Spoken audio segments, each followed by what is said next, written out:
Welcome to Kenton Teaches. Enjoy the video. You begin by proving the problem. Run Lighthouse and ViewSource to confirm client-only rendering.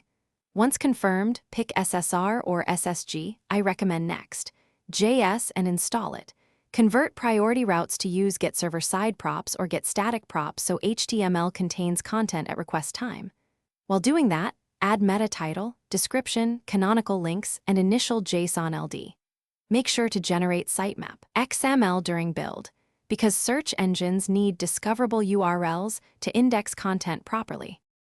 Once server rendering is delivering HTML, focus on the detailed execution that drives ranking. Add comprehensive JSON LD for rich results and validate it. Structured data makes intent explicit. Make images responsive with src set and lazy load non-critical assets while preloading above-the-fold images and fonts. Include hreflang where needed and craft open graph tags for social sharing. Also, optimize critical CSS to avoid render blocking and set robots directives so crawlers see the right pages. These steps improve crawl efficiency and UX. You finish by validating results.